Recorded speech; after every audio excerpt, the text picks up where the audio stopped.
Moi c'est Thomas, je suis auteur de guide de voyage, un touriste professionnel. Depuis des années, je sillonne les quatre coins de la planète à la recherche des meilleurs plans pour vos vacances. Je teste les cuisines, Ça c'est une réussite. comme la température de l'eau, les moyens de transport, les literies ou le plus beau point de vue. Le job le plus cool du monde? Peut-être. Mais je ne raconte jamais l'envers du décor, tout ce qui fait le sel de mes voyages. Tous les gens croisés, les conseils pris, les expériences plus ou moins réussies. Aujourd'hui, je pars donc écrire un guide 100% perso pour chercher mes coins de paradis. Pour ça, je n'ai qu'une seule certitude, ce ne sont pas les lieux qui font les voyages, mais les gens qui les habitent. J'arrive à Palerme, je n'ai pas de programme et encore moins d'a priori. Partout, je vais chercher des guides parce que tout le monde a un bout de sa ville à partager. Il n'y a plus qu'à embarquer. Allez, Bienvenue à Palerme.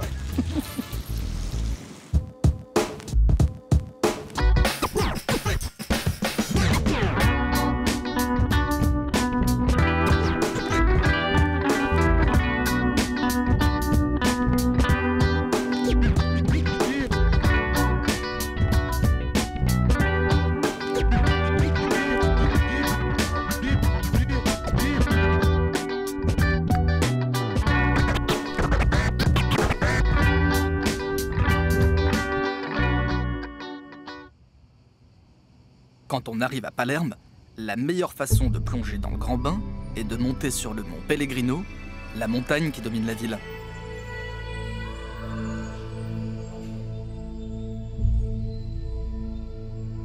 Niché dans la roche, un sanctuaire distille depuis 400 ans du secret et du sacré, un pur concentré palermitain. On vient ici en pèlerinage pour recevoir les bénédictions de Santa Rosalia, la sainte patronne de la ville.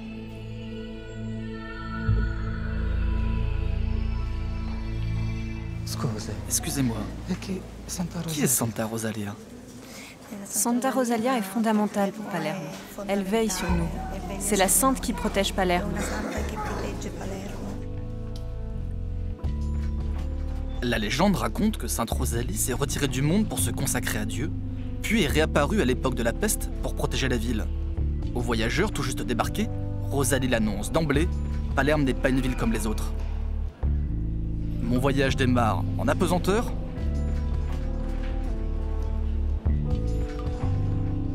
Allez, il n'y a plus qu'à redescendre. Avec près d'1 million d'habitants, Palerme est la première ville de Sicile. Et la première chose qu'on voit ici, ce sont des églises, des images pieuses, encore des églises et des palais. Du haut de ses 2500 ans d'histoire, Palerme est une ville-musée. Et là, il y a un risque, vouloir tout voir, tout faire et surtout, ne rien rater. Pour voyager autrement, j'ai pris une autre option, louer un appart. C'est facile, c'est pas cher, et c'est surtout une promesse. Découvrir d'abord une rue, puis un quartier, et trouver des voisins. Via Carrettieri? Non? Carrettieri. À l'ombre de la cathédrale, dans le quartier del Capo, la rue Carrettieri, un peu décrépite. Bonjour. Ah, Thomas. Oui, c'est Thomas. Devi salire. C'est au premier étage. D'accord. Ok, grazie.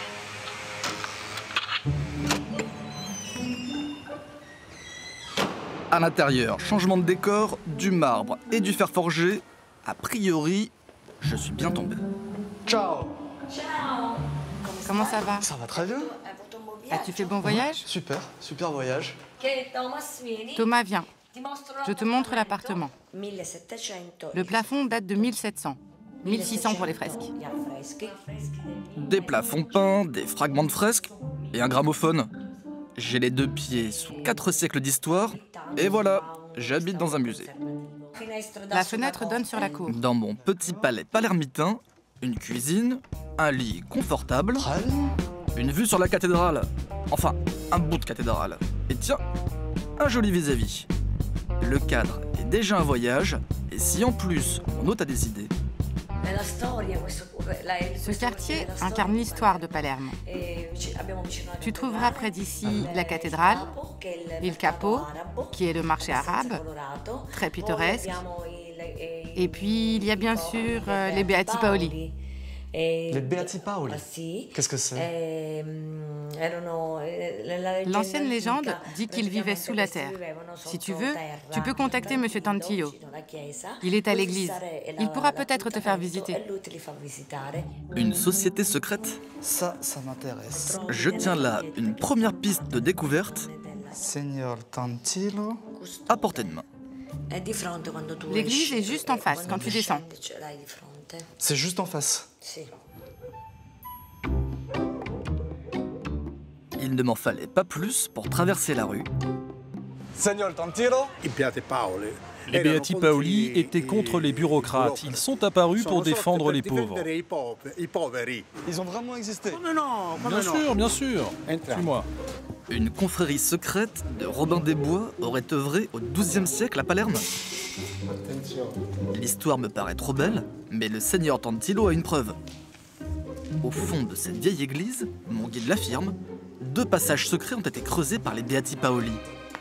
Moi, je trouve surtout un beau travail de maçonnerie. Pourquoi vous l'avez fermé? J'ai dû fermer les passages à cause des rats et des souris qui passaient par là. L'église est une impasse, tant pis pour la légende. Je pars explorer mon quartier et là, les Beati Paoli s'affichent partout. Sur une enseigne, Beati Paoli. un mannequin, il existe même à 2 pas de chez moi, la rue Beati Paoli. Et là, pour voyager autrement, je ne connais qu'une seule recette, demander, rencontrer et essayer d'en savoir plus sur ces mystérieux personnages. Beati Paoli. C'est l'histoire. La storia. Mais c'est vrai? Tout est vrai. Ils étaient tous masqués avec une capuche. Il y avait un chef. Tout est vrai.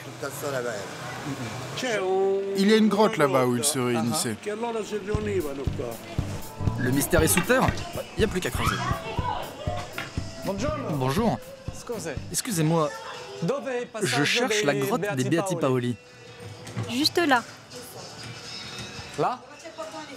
au niveau du Ok. portail en fer. Grazie.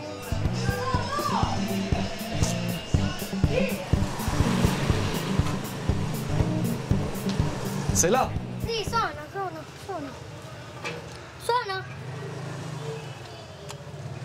Non c'è. Ils sont pas là. C'è il catalogio. Ça a l'air fermé, hein?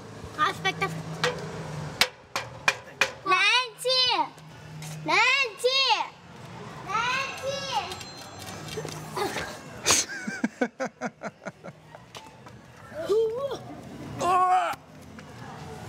È uscita.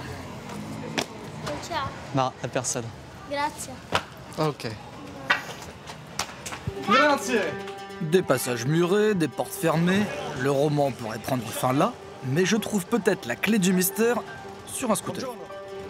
Il faut l'autorisation de la mairie de Palerme. Si vous voulez, je sais à qui m'adresser pour ouvrir la grotte. On peut se retrouver jeudi prochain. Jeudi. Oui, jeudi prochain. Grazie. Jeudi ici? Un jeudi plus tard, je retrouve Octavio, et là, ça se précise. Trouver la bonne personne. C'est ça la clé. Andiamo. C'est là. C'est l'entrée de la grotte des Beati Paoli. Wow. C'est Da Vinci Code à Palerme.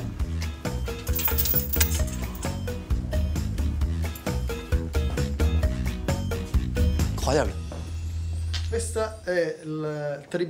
Voilà le tribunal des Beati Paoli. Ici, ils se réunissaient pour décider qui punir ou non. Il y avait une table centrale et ils s'asseyaient tout autour sur le muret. C'est ici que se décidait le futur de Palerme, du moins c'est ce que dit la légende. C'est quoi ça? D'ici, on descendait dans un tunnel qui fait le tour de toute la ville de Palerme. Je ne sais pas si c'était pour les Beati Paoli, mais des gens les utilisaient. Est-ce que toi tu y crois? Moi, je sais pas. Parce que pourtant, Ça fait partie de l'histoire de Palerme. Ça fait partie de l'histoire de ce quartier. Nous aimons y croire. Nous aimons croire que c'est vrai.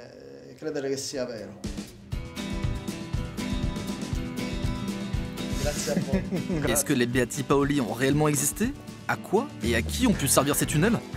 Je sais au moins que mon quartier aime cette légende. Et ils ne sont pas les seuls. Octavio m'explique que la mafia, une autre société secrète plus branchée business que justice, se réclame des Beati Paoli. Ils en seraient même les héritiers. Ben voyons. Au bout de ma quête, à environ 100 mètres de chez moi, devant un café, je trouve finalement la preuve irréfutable. J'en ai trouvé un. Il a pas l'air super sympa. Il est surtout pas très bavard. Non, elle est pas là la preuve. Juste à côté. Buongiorno. Scusi. Una Beati Paoli.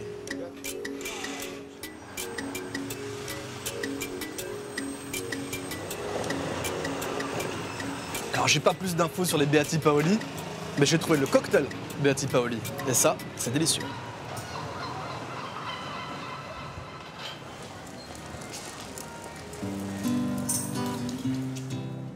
Lorsqu'on évoque Palerme, la première chose à laquelle on pense est forcément la mafia. J'y associe un mélange de faits divers et d'images de fiction, entre fascination et répulsion. Pour en savoir un peu plus, je pars retrouver Chiara. Buongiorno. Ça va? Oui, ça va. Enchanté. Chiara est bénévole pour l'association Addio Pizzo, une association citoyenne qui conjugue consommation responsable et lutte contre la mafia. Je mets sur ton t-shirt Addio Pizzo. Ouais. Alors qu'est-ce que ça veut dire Addio Pizzo? Addio Pizzo, ça veut dire adieu raquette en fait. Adieu aux raquettes. Donc la mafia existe toujours. Mais quand on dit elle existe toujours, parce que regarde, moi je me promène. Ah ouais? La mafia, je la vois pas. J'ai pas vu de violence, j'ai pas vu de tension, j'ai pas vu de... Bah oui, pas du tout. Donc en fait. elle est où? Alors, la mafia, en fait, agit dans le silence. La mafia des années 80, 90 a changé beaucoup, en fait. Et on n'est plus dans les cas où il y avait les boss mafieux qui décidaient de tuer les juges, comme Falcone et Borsellino, voilà. Tu vois, ici, par exemple, il y a une affiche où c'est marqué qu'il y a eu Gaetano Costa tué par la mafia. Autrefois, on posait des stèles commémoratives. Aujourd'hui, c'est un slogan choc qui a réveillé les consciences. Un peuple entier qui ne paye pas les raquettes, les pizzos. Et un peuple libre. Une nuit, les 7 fondateurs sont venus ici dans le centre-ville et ils ont utilisé les autocollants avec cette phrase-là un petit peu partout. Et le lendemain, tous les journaux, tous les médias parlaient de ça et disaient bon, c'est qui? Bon, il y a quelqu'un qui a fait ça, mais qu'est-ce qu'il se passe? Il y a quelqu'un qui dénonce un mafieux, c'est un commerçant et tout ça, parce qu'en fait, parler des raquettes en 2004, c'était encore un tabou. Depuis 2004, l'initiative d'une nuit a grandi. Dans les pas de Chiara, je découvre un Palerme militant. Des slogans sont placardés au mur et des stickers collés sur les magasins autour d'un seul mot d'ordre, ici on dit non aux raquettes. En 10 ans, plus de 800 commerçants ont affiché leur refus du racket, les clients suivent et ça marche, me dit Chiara. Pour preuve, elle m'entraîne dans un magasin plutôt surprenant. C'est là? Oui, c'est la Coppola Storta. La Coppola Storta. Ça, c'est un magasin fait pour moi. Des casquettes, des tonnes de casquettes, qu'on peut acheter apparemment sans financer la mafia. D'emblée, Guido, le patron des lieux, me confirme l'efficacité d'Addio Pizzo. Parce que quand la mafia voit ça, il ne veut pas. Parce qu'ils savent qu'il n'y a pas rien à faire. En fait, c'est un réseau. Donc, c'est les réseaux qui donnent la force de combattre contre la mafia. Parce que si Guido était tout seul, en fait, pour combattre contre la mafia, ça ne suffirait pas, en fait. Il serait un cible très facile pour la mafia. C'est une révolution culturelle. C'est une révolution. C'est une culturelle. Hein. Tu dois penser qu'une fois, en Sicile, quand on dit une femme très belle, bonne, oui, je bonne. Bon, très belle. Très belle, ouais. On dit une femme mafieuse. C'était un compliment. Maintenant, c'est une offense.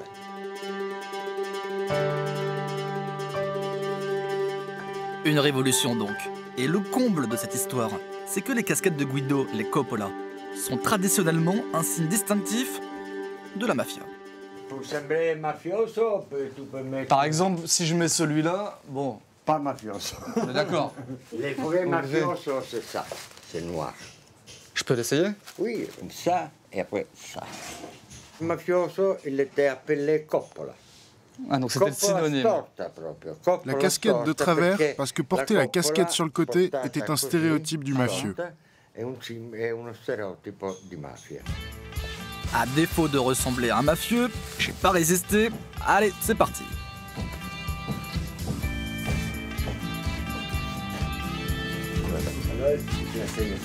Voilà. Hein? C'est un autre style, quoi. Joueur de golf. Je poursuis ma visite en compagnie de mon guide anti-mafia. Adio Pizzo implique des commerçants, des professions libérales, sans oublier des restaurants. Buongiorno. Salve, Antonella. Thomas. Ici, on se passionne pour la gastronomie et la littérature. Pour Antonella, la patronne des lieux, tout est une question de conviction. C'est très joli. Qu'est-ce qui a fait qu'un jour, vous avez adhéré à Adio Pizzo? J'ai vu l'autocollant sur la porte. Pour moi, la question de l'adhésion ne s'est même pas posée. Il fallait le faire, c'est une évidence. Moi, je ne me résigne pas. Après les Coppola, je découvre une cuisine fameuse. Si la consommation citoyenne a toujours ce goût-là, elle ne devrait pas tarder à convaincre toute la société. Et comment tu as commencé, toi, Adio Pizzo? J'étais fascinée, en fait, de la façon concrète de combattre la mafia qui est gérée par Adio Pizzo. Et donc, j'ai choisi d'être engagée dans cette association-là. Tu étais bénévole? Oui, je suis bénévole, en fait. Mais tu sais, j'aime bien améliorer, faire quelque chose pour améliorer la société où je vis. Parce que, bon, je suis égoïste. Je vais améliorer quand même ma vie. Et donc, c'est ça. Je finis mon parcours anti-raquette par une dernière escale, un magasin qui ne vend que des produits labellisés anti-mafia. Est-ce que Adio Pizzo change le visage de Palerme? Difficile à dire, mais la mobilisation est indéniable. Côté saveur, comme côté savoir, la lutte contre la mafia s'affiche désormais librement, et Adio Pizzo a même développé Adio Pizzo Travel, un circuit touristique pour découvrir le Palerme de l'anti-mafia. Pour voyager autrement, c'est certainement une bonne idée, j'ai promis d'essayer.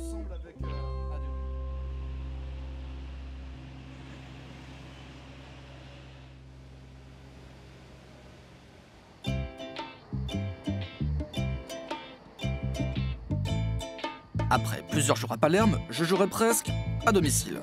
Louer un appart à l'étranger, concrètement, c'est ça.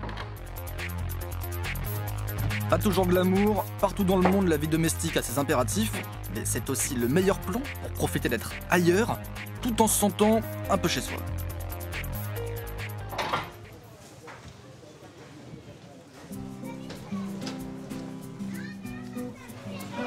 À 2 pas de mon petit palais, j'ai vite découvert le marché d'El Capo, un des marchés les plus animés de la ville.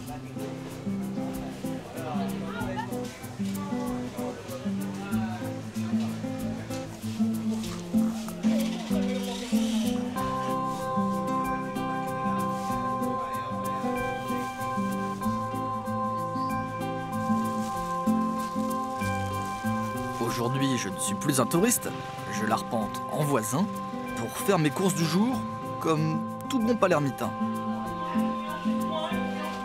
Les étals jouent la carte postale, les sons, les couleurs et les saveurs sont déjà un voyage.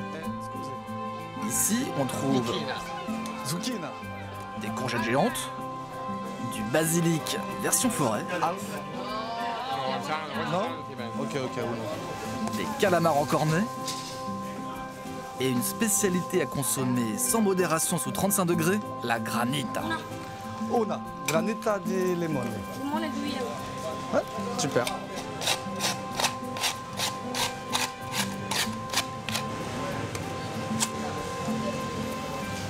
Prego, granita. Avec le petit parapluie. Grazie mille. Ça.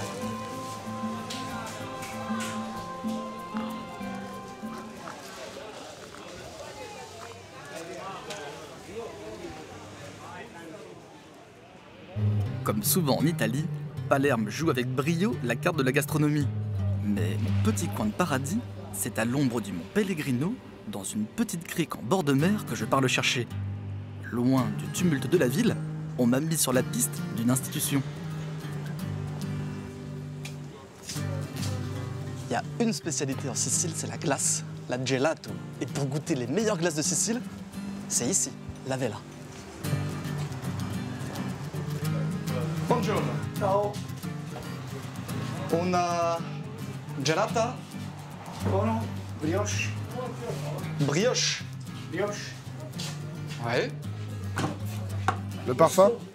Gusto. Attends, je te prépare une spécialité. Ah bah avec plaisir. Ok. Ouais. Forfait di pistache. Pistache.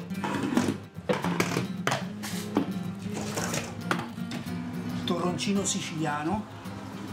Torroncino siciliano. E basta. De la glace servie dans une brioche, l'idée est plutôt sucrée. Moi, j'avais jamais vu de glace servie dans une brioche. Ça vient d'où cette tradition? Da Palermo. De Palerme. Palermo. Mais pourquoi? On trouve ça uniquement à Palerme. Basta. Mais ça fait longtemps qu'on fait ça? 50 anni. Depuis une così. cinquantaine d'années. Buonissima. Buonissimo. Bravo. C'est fait ici? Sì, sì. Je peux regarder? Sì. Je peux... Ok. Rien de tel que de passer dans l'arrière-boutique pour percer le secret de la glace sicilienne. Je résiste pas. Dans ce tout petit espace, des machines tournent à plein régime et Guido non plus ne chôme pas. Il prépare tous les matins les glaces de la journée parce qu'ici le produit est frais avant d'être glacé. Il est 9h, j'ai jamais eu aussi faim. Moi, je n'ai pas tardé à trouver ma place.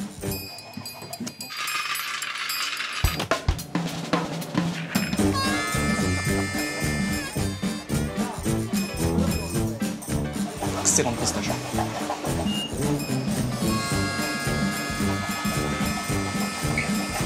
Grazie.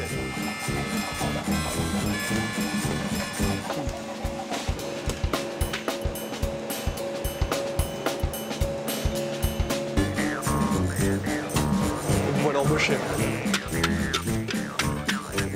Après avoir concassé quelques noisettes et pressé des citrons, c'est l'heure de la pause café. Ça fait combien de temps que tu fais des glaces ici? 40 anni. 40 ans, j'ai grandi ici. Ragazzino alla grande. Je t'ai vu faire les glaces là, mais j'ai pas compris quel était le secret d'une bonne glace. Tout se joue sur la matière première. Avoir les bons produits. Par exemple, la Monin Expresso. Des citrons verts, bien frais. Bien verts. Limone di Sicilia? Ouais, des citrons de Sicile, bien sûr. Après, il n'y a pas de mystère, je dose tout à l'œil. Pas besoin de mode d'emploi. Pourquoi est-ce que les Siciliens, ils aiment autant la glace? Les Siciliens sont très gourmands. Quand la glace est à leur goût, je peux voir les mêmes clients revenir plusieurs fois par jour. Parfois, ils peuvent prendre une brioche en guise de déjeuner. Ici, on aime beaucoup la glace. Il n'y a pas d'heure pour manger une glace. Ici, on mange des glaces n'importe quand, du matin au soir, à n'importe quelle heure. Parce que la glace est délicieuse et qu'elle invite à faire une pause dans la journée. Plusieurs générations d'esthètes se succèdent donc depuis plus de 40 ans pour déguster les glaces de Guido. Et il n'y a pas d'heure ni d'âge pour en manger. Des parfums savoureux, un cadre délicieux et un sourire malicieux. Je confirme, cette petite échoppe sans prétention a bien un petit goût de paradis.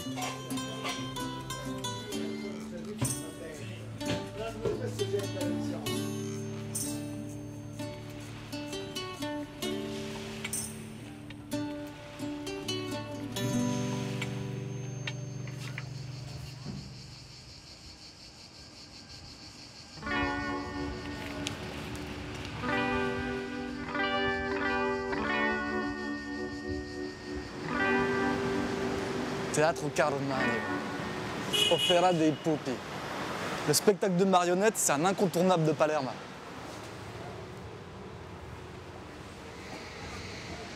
Ça a l'air d'être ouvert.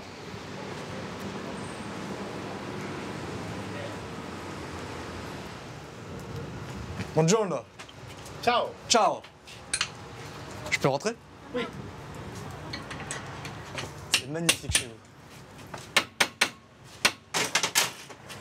Buongiorno. Buongiorno. Saluta. Qu'est-ce que vous êtes en train de faire? Les marionnettes siciliennes. Les marionnettes siciliennes. C'est magnifique. I pupi siciliani.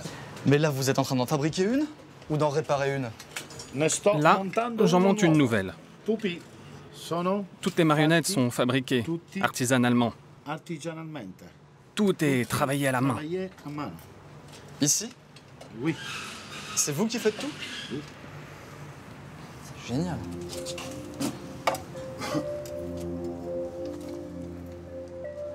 Dans ce petit atelier, depuis des générations, on sculpte, on découpe, on assemble, pièce après pièce, pour donner vie à ces curieuses marionnettes. Sous le regard de son fils Nino, Enzo perpétue un savoir-faire ancestral. Il y a un peu de magie ici.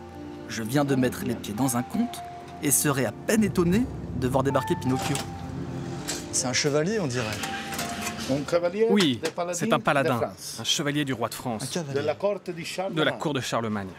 Roland, Renaud, Oliviero.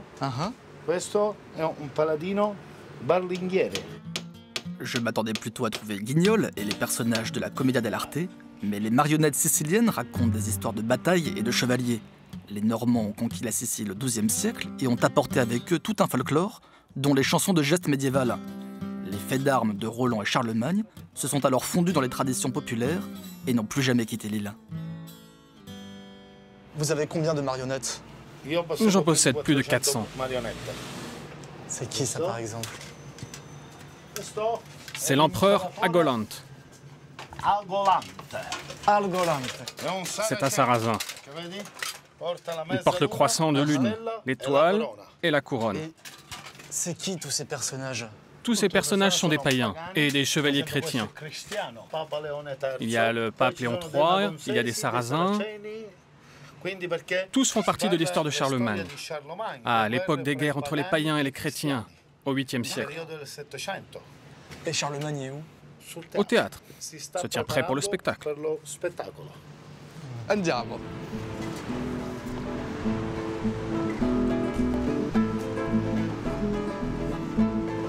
Alors voilà, c'est là qu'ils prennent vie.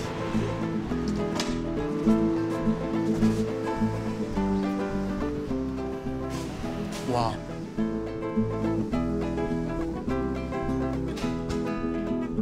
Magnifique. Figli d'Alte Mancuso. Oui. Figli d'Alte, c'est quoi? C'est pour affirmer la tradition. Mancuso, artiste de père en fils.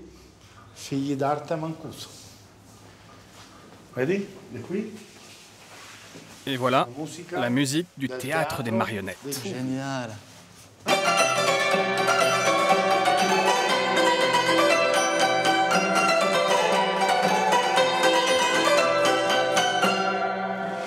Le rideau se lève, puis un deuxième se lève aussi. Nino, lève le rideau.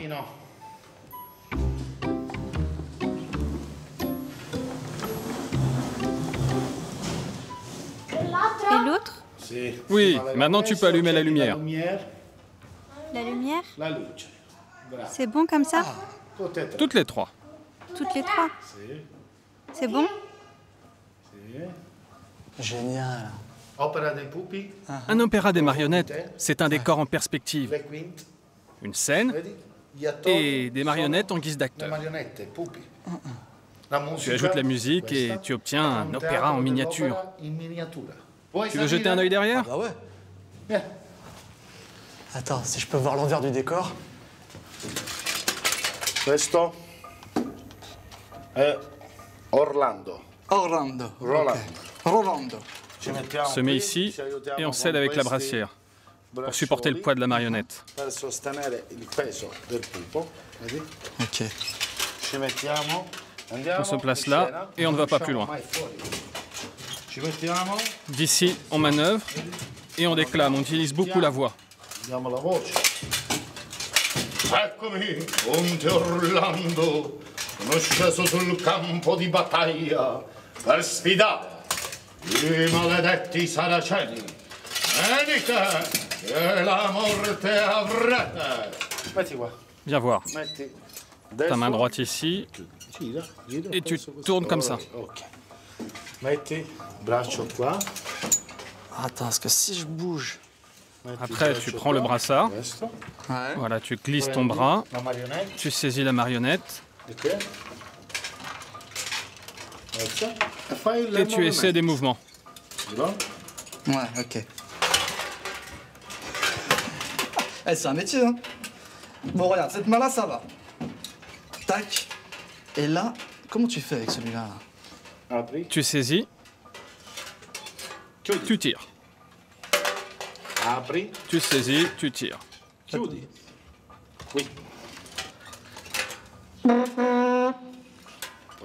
Et là, tu récites. Ça demande un sacré coup de main quand même, hein. Au moins 10 ans d'apprentissage.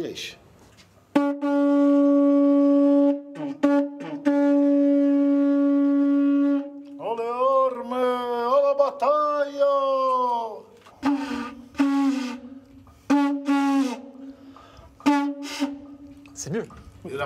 On raconte toute l'histoire des paladins de France, de la naissance de Pépin le Bref jusqu'à la mort de Roland au col de Roncesvalles. Toute cette épopée court sur 354 épisodes. Chaque soir, il y a un épisode différent. Mais depuis que la télé est rentrée dans nos maisons, la tradition a tendance à disparaître. Aujourd'hui, je mets en scène 60-70 épisodes différents. Je prends les épisodes les plus beaux de l'histoire et je les mets en scène.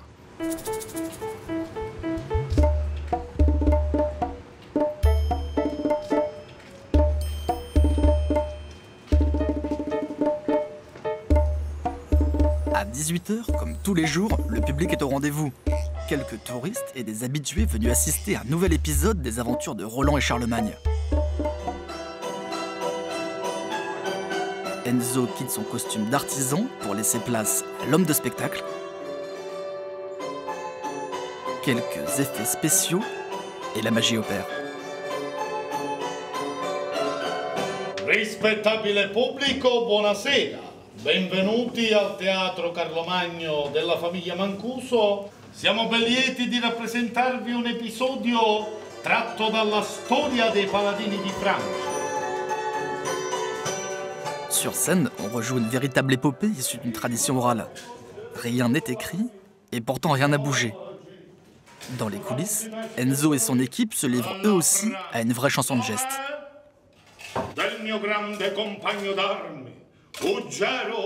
Dans la salle, plus un bruit, mais une belle émotion. Il existe encore 3 théâtres de Pupi à Palerme. Autrefois, on en comptait des dizaines, ils étaient l'attraction, une sorte de telenovelas avant l'heure. Un public de fans lançait les répliques et mimait les scènes dans la salle. On en profitait aussi pour parler de politique, de la vie de la cité. L'époque a changé, mais la tradition Madinino n'est pas prête de s'arrêter.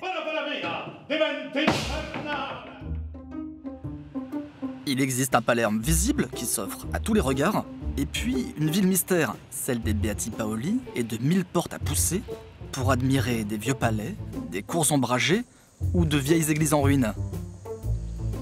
2500 ans d'histoire, des influences arabes, normandes ou autrichiennes, ça vous marque une ville. Mais Palerme ne se donne pas au premier venu.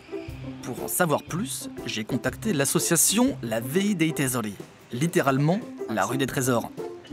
Enchanté. Dans ce petit bureau, on s'évertue à ouvrir 3 week-ends par an une centaine de lieux magiques à travers Palerme. Laura Agnello est journaliste. Elle se passionne depuis 10 ans pour le patrimoine caché de sa ville. Je viens de trouver mon guide. Il est gigantesque, non? L'arbre là, incroyable. C'est un arbre tropical. Et puis je vois que ça attire les touristes. C'est l'une des premières attractions touristiques de Palerme. Ici, tu vois, c'est un quartier avec beaucoup d'immigrés. On sent que c'est plus populaire. Et dans le cœur de ce quartier multiethnique se trouve un des hauts lieux de la noblesse palermitaine.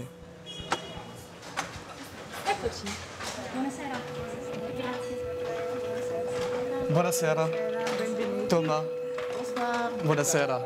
Enchanté. Magnifique. Sapete come si chiama questa? Vous savez comment s'appelle cette église? Non. Non, elle s'appelle. Allora, je le dis in italien. Madonna Chiesa di Maria Santissima dell'Aspettazione al Parto, sotto il titolo delle Signore Dame del Giardinello al Ponticello. Ci vuole. Vous pouvez le redire. Répétition. Bienvenue donc dans l'église de la très Sainte Marie sur le point d'enfanter, sous le patronage des dames du petit jardin du Petit Pont. Notre-Dame de l'accouchement est la patronne de la congrégation qui siège dans ce bâtiment. L'activité des femmes de la congrégation consiste à accompagner les mères au moment de l'accouchement, puis après la naissance. On est une quarantaine de dames, toutes d'un âge respectable. C'est donc en très bonne compagnie que je découvre un petit écrin de verdure et une chapelle magnifiquement décorée. Depuis 500 ans se cache ici un bijou d'art baroque. Lustre et dorure, de quoi faire pâlir le Vatican. Un trésor donc, resté confiné jusqu'à présent au seul regard des membres de la congrégation.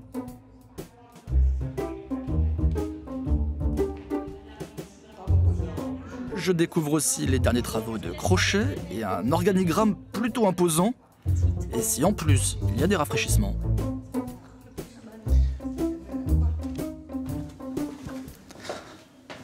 Oh, c'est un lieu incroyable ici. Oui, incroyable. Ce jardin secret, insoupçonnable. Et quand on vient de l'extérieur, on ne peut pas imaginer trouver un lieu comme ça. Dehors, c'est un quartier populaire, cosmopolite, avec beaucoup d'immigrés.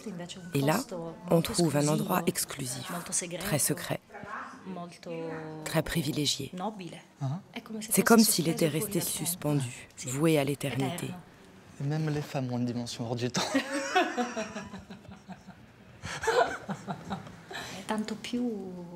Plus un lieu est secret et insoupçonnable, plus j'aime passer la porte et le découvrir. Ici, c'est très spécial, parce qu'au début, tu découvres ce jardin, et puis tu t'avances, et tu tombes sur cette église merveilleuse. Ce lieu, il a déjà été ouvert au public? Ou là, ça va être la première fois? Non, c'est la première fois. C'est la première fois, là? Pour nous, oui. La visite se poursuit. Ici, il y a une crypte découverte il y a 20 ans. Nouvelle porte dérobée et nouveau trésor. Magnifique.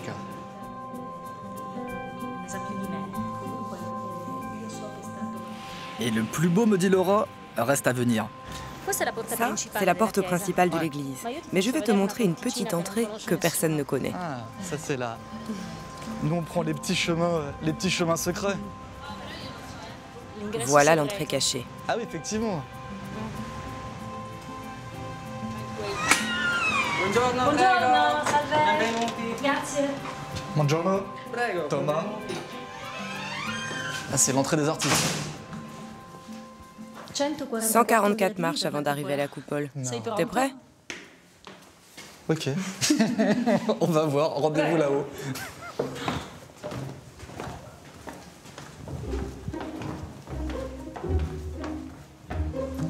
À mi-chemin, première halte et première surprise. Non. Waouh. Waouh. Là, je me sens privilégié, là. Incroyable. C'est magnifique. L'église du Saint-Sauveur est bien connue à Palerme, mais la découvrir d'ici, dans ce silence, est déjà un moment rare. Il y a une lumière fantastique. Là, voilà. Et c'est là où on monte? Oui, tout en haut. Et de là-haut, on découvre toute la ville.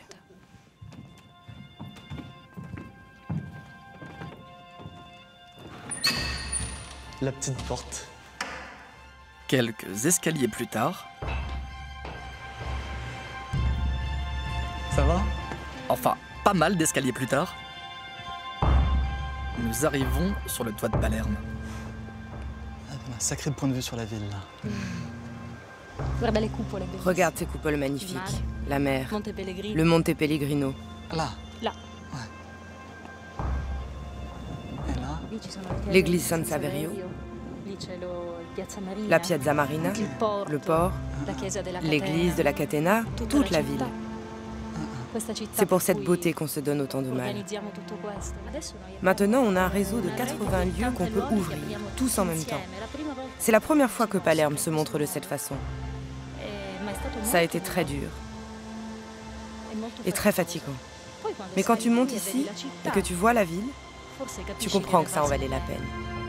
Laura me raconte l'âge d'or d'une cité lorsque Palerme était un carrefour commercial, culturel et artistique. Aujourd'hui, la ville s'est assoupie, plutôt tournée vers un passé glorieux que des lendemains qui chantent. Pourtant, Laura et quelques passionnés sont en passe de réussir leur pari, ouvrir des trésors et redorer leur ville.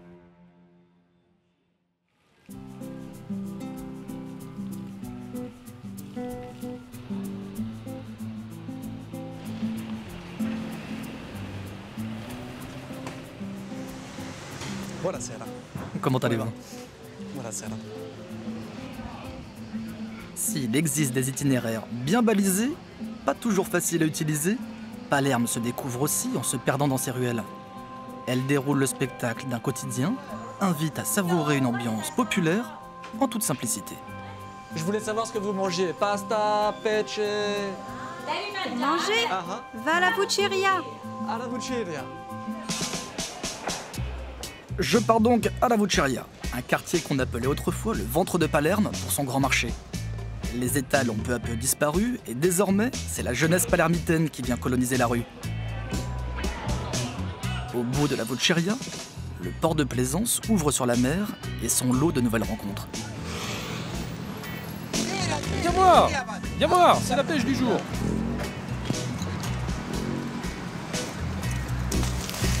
C'est les sardines, ça. Je la pêche au filet. Bon bah ça me donne faim en tout cas. Un restaurant? Mes poissons, je les livre là-bas, là où c'est éclairé, près de la lumière. Je vais aller goûter. Ok, grazie. À Palerme, pas de souci pour trouver un resto. Tout le monde a une cantine à conseiller. Ce soir-là, on m'a aussi mis sur la piste du bar tendance de la ville. Direction au bout du port, le Nautoscopio.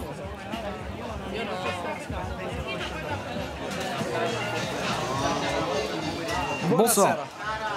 Salut. Une bière, s'il vous plaît. Merci. Vous travaillez dans un super spot. Quand on a trouvé cet endroit, c'était un dépotoir, une vraie décharge. On a transformé cet espace pour accueillir des événements culturels. Chaque nuit, il y a de la musique, du théâtre, de la danse, des projections d'art vidéo.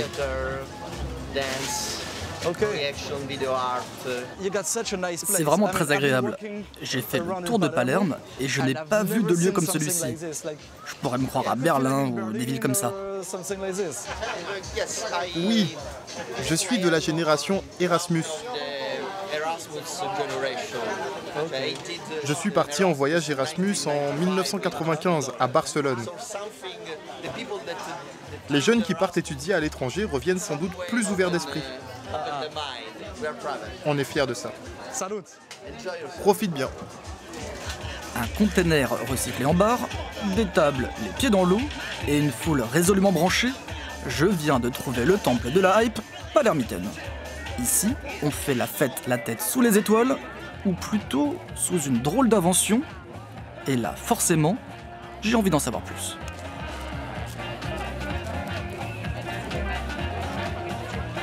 J'ai découvert le Nautoscopio de nuit et je voulais absolument revenir pour voir 2 jours ce que c'est que ça. Une drôle d'idée. Ça pourrait être le carré VIP de la boîte, ou une belle pièce d'art contemporain, ou un poste de secourisme, ou une arche de Noé un peu barrée. Je rencontre Fabio, l'ingénieur de cette chose qui s'avère être une maison. Et oui, on peut la visiter, encore faut-il pouvoir monter. Donc la porte est là? Oui. Je suis pas sûr de vouloir y jeter un coup d'œil. Non. Allez, viens. Bon, ça a l'air solide.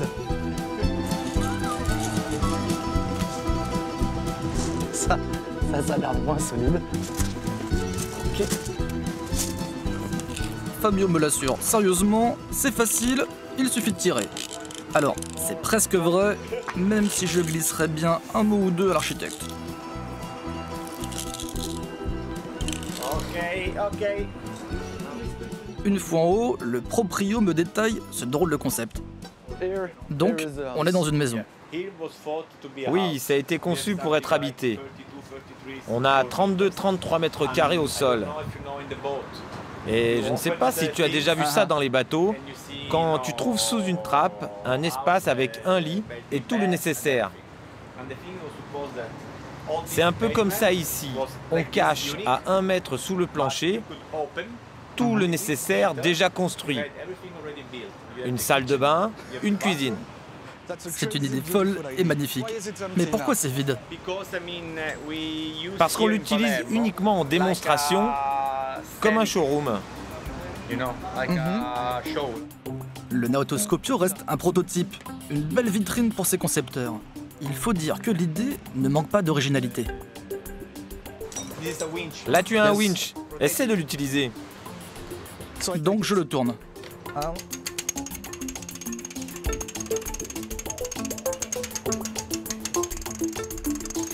Et oui, le plus dingue dans cette drôle d'idée, c'est que l'ensemble de la structure est mobile.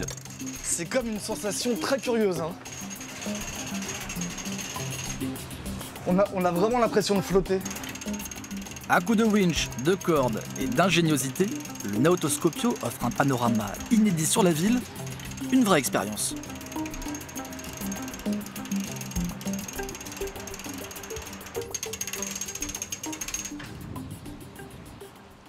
Face à la mer, je suis prêt à déménager. Ça, c'est une vue inattendue. L'idée était de s'implanter dans un lieu où la rotation verticale ou horizontale pouvait faire toute la différence. Ici, c'est la rotation horizontale qui fait toute la différence parce qu'on peut voir la mer, la jetée, le parc, tout. Fabio ne sait pas encore si ce prototype pourra un jour être commercialisé, mais pour lui, l'expérience est d'ores et déjà un succès. On peut voir la plage, qui n'était pas comme ça avant. Elle était vraiment sale. Il n'y avait pas de sable. 2 mois plus tard, c'est un des plus beaux sites de Palerme. Et le plus important, on a redonné à une ville maritime comme Palerme une plage. Parce qu'il n'y avait pas une seule plage dans toute la ville. Et tous les Palermitains qui viennent aujourd'hui dans cet espace magnifique disent « Oh, il y a une plage ici !» Donc j'imagine que c'est une belle réussite pour toi. Oui, nous sommes très heureux d'avoir pu réaliser ça pour Palerme et pour nous-mêmes.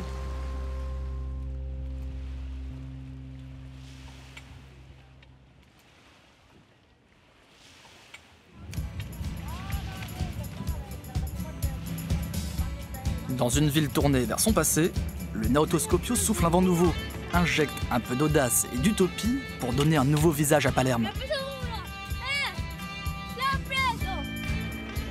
Moi, mon Palerme, c'est dans mon quartier que je l'ai trouvé. Ces quelques rues entre la cathédrale et le marché sont devenues au bout de 10 jours un monde familier. Ici, je suis désormais Thomas ou Tommaso ou Il Francese.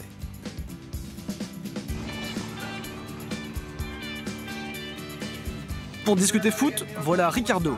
Bonne pâte et bon pain. Riccardo tient la boulangerie du coin et rayon foot, ne lui parlez pas de Palerme, son cœur est à Turin. J'ai toujours pas compris pourquoi tu supportais la Juve. Quelle équipe tu supportes? La France? Paris? Le Paris Saint-Germain? Mais j'habite à Paris. Depuis que je suis jeune, je regarde les matchs à la télé. Et je regarde tout le temps la Juventus, la Juve. La Juve. Claudio Marchisio. Alessandro Del Piero, Zidane, Edgar Davids. Je vais te montrer quelque chose. Non. Maintenant, je sais que tu es un vrai supporter de la Juve. Riccardo, merci pour le gâteau. Ciao. Une rue plus loin, il y a Giacomo, maroquinier et collectionneur passionné de la Madone aux 7 épées de douleur. Salut. Comment va? Bien. Très bien. Bien, bien. Il n'y a sans doute qu'à Palerme qu'on peut trouver ça. C'est une passion que j'ai depuis que je suis tout petit, parce que je crois à la Madone et à tous les saints. Et alors, s'il y en a une que vous préférez? C'est celle-là. Elle m'a fait une grâce il y a 30 ans. Laquelle? Celle-là. Celle qui est là. Celle-là. Celle-là, oui. Il y a 30 ans que je crois en elle. Et pour le café, rien ne vaut le kiosque des Beati Paoli et son patron, Savio, un personnage. Il est bon le café? Le café te plaît? Très bien. Tout à bene. Tout à bene. Café servi serré, et pour manger, Savio a toujours un conseil à donner. C'est à 200 mètres à pied, dans la petite rue à droite. Voire 2 conseils? Qu'est-ce que tu fous à Palerme? Va à la mer, il fait trop chaud. Va tremper tes dans l'eau. À 10 km de Palerme, le principe actif s'applique encore. Tout le monde a un coin de paradis à partager. Mon voyage a démarré dans une grotte et fini dans une grotte. La boucle est bouclée. Palerme autrement, ça commence au coin de la rue, parce qu'au royaume de la Tchatch, pour trouver des guides, il suffit de demander. J'ai découvert une ville mystérieuse, parfois somptueuse, un peu rock'n'roll et sacrément latine. Il y aurait encore des milliers de ruelles à explorer, mais... Maintenant, c'est pas tout ça, mais j'ai de la route à faire.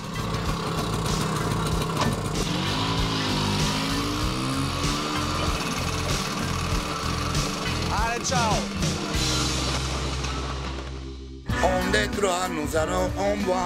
Ouais, là, à 10h le matin, je vais prendre la version non alcoolisée. Sei pronto?